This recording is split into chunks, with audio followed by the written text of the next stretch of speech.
The word no is a full sentence, and don't let anyone tell you otherwise. And I'm going to show you how to use it without guilt. This is not about being mean. It's the line between self-respect and self-betrayal, which is always your choice.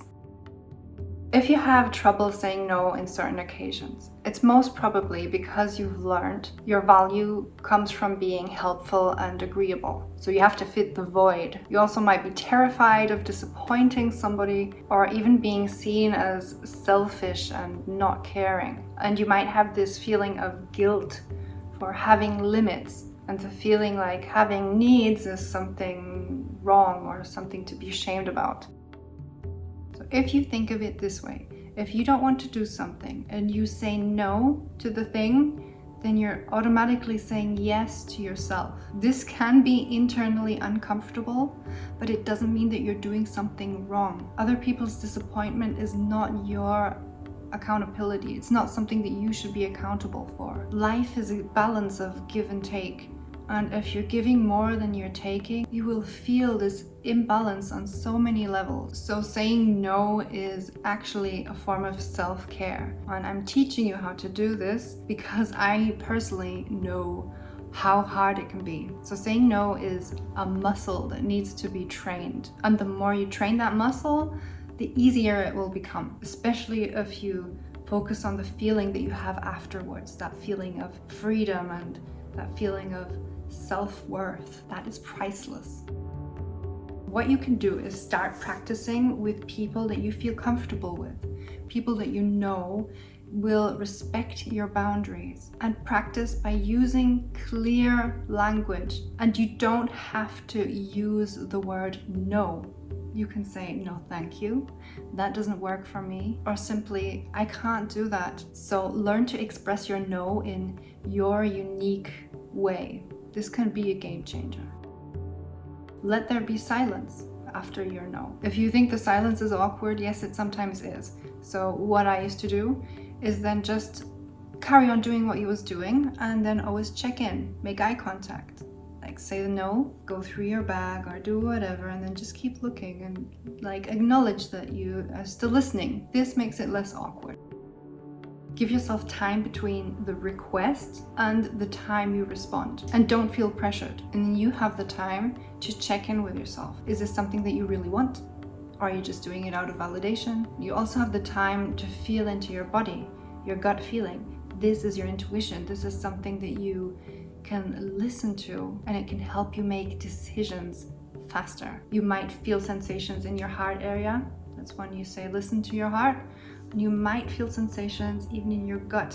Listen to your gut. So creating that space between the question and the response is valuable, especially when the question comes out of nowhere. What many women lack of is a clarity of goal. So if someone comes up to you with a request, and you can ask yourself, you have the ability to ask yourself, does this line up with my goal? Then it's something that I can say yes to.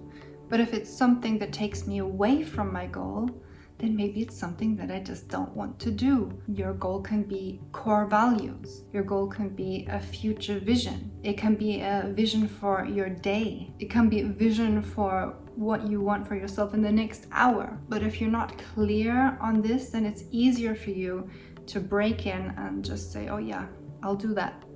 I have nothing planned. I have no goals. I said earlier to take time to respond, but sometimes this time in the middle can be so frustrating that you can't hear a proper response from your body because you're battling yourself in your mind. Then all you need to do is say, I'll think about it, which gives you time to think about it. And you need to always remember that you do not owe anyone an explanation. Over-explaining weakens your standpoint and also that boundary that you want to keep. And if all this sounds like you, I invite you to join the community for a deeper dive into changing these patterns. You have a full community of like-minded women worldwide. We have weekly Q&As and a program that you can strategically work through every area of your life and hone into those areas that matter to you in the moment the most, and focus on what you want to change. Going on this journey for a couple of weeks can really change your perspective. So if you need further support, just to let you know that that is an option. Pinned comment down below. So what you can expect from the techniques that I mentioned, they will feel awkward at first, like everything new, but do it anyway. If anything, focus on the feeling that you have after the fact, that feeling of freedom, that feeling of self-accomplishment, of proudness. And of course, there will be these people that keep pushing and pushing and pushing. And that's where your goal needs to be strong. And that disappointment is their issue and not yours. People who respect you will accept that no. And also each time you say it, it will get easier.